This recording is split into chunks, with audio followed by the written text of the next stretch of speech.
In Thailand, representatives from opposing political sides met after the army called on them to find a resolution to the current crisis. One notable absence, the caretaker prime minister, who skipped the meeting, saying that the government had initially been shut out. Meantime, questions remain over the army's ability to remain impartial. CCTV's Tony Chang reports. 24 hours after martial law was declared, and red shirt protesters on the edge of Bangkok are feeling the squeeze. Reinforcements arrived to fortify the ring of steel around their protest site. People still free to come and go at will, but the army are making their presence felt. Inside, the red shirt leaders were having a quiet breakfast. An invitation from the army had arrived to partake in a meeting to discuss a resolution to the current crisis.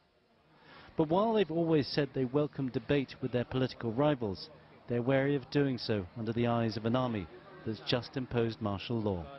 According to their meeting yesterday, we believe that they have something in their mind, and that kind of thing may not good to democracy. At this stage, it doesn't look like the red shirts are going to put up much of a fight. They've backed off again and again as the power of their government has slowly been eroded over 7 months. And even now, after martial law has been announced, the numbers here at the main rally site have dropped to just a couple of thousand. But we've also been here before, and we know that the red shirts will come out and fight when they feel their democratic rights are under threat. There's been a much more recent threat from the anti-government PDRC protesters after they shut down the capital and the election. But there are no army checkpoints around their camp. According to their guards, the army wasn't even stationed nearby. But the army did manage to bring the warring factions together later in the day. Following an invitation to the Army Club, protesters and politicians from both sides met with senators and the Election Commission.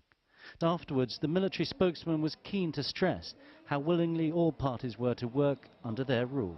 They are very comfortable with the martial law being announced or being imposed, or the imposition of the martial law. They feel that this is a very good opportunity for all of them to come to meet in person. It all sounded too good to be true, but under Thailand's new military guidelines to the media, to report otherwise would be against the law. Tony Chang, CCTV, Bangkok.